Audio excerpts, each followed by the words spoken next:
மேலறை தியானம் மார்ச் மாதம் 18ஆம் திகதி 2026ஆம் ஆண்டு. எழுதியிருப்பவர் மேகன் பி, ஒன்டாரியோ, கனடா. தலைப்பு: கடவுளுடன் தோட்டம் செய்தல்.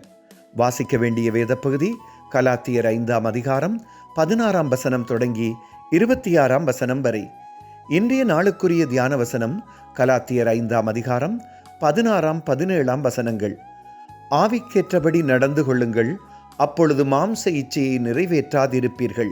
மாம்சம் ஆவிக்கு விரோதமாகவும் ஆவி மாம்சத்துக்கு விரோதமாகவும் இச்சிக்கிறது.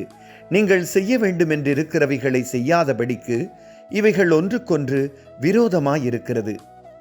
இந்த வருடம் எமது சமூக தோட்டத்தில் பயிர் நடுவதற்கு இடம் கிடைத்தது.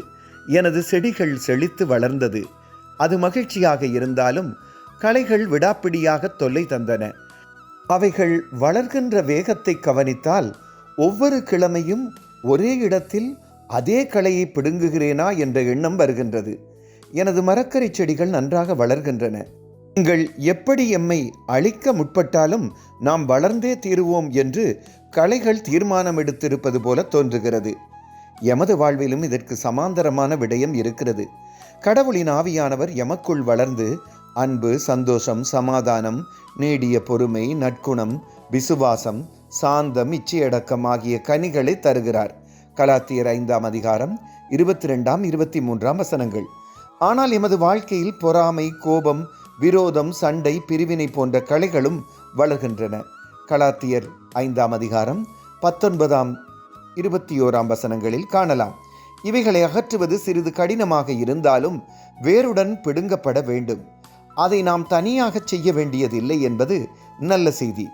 நம்பத்தகுந்த தோட்டக்காரரான கடவுள் எம்முடன் சேர்ந்து களைகளை வேருடன் பிடுங்கி அழிக்க உதவி செய்வார். ஜெபம். கிருபையுள்ள கடவுளே, உங்களுக்கு உகந்தவர்களாக எம்மை மாற்ற உதவி செய்வதற்காக நன்றி சொல்லுகின்றோம். ஆமேன்.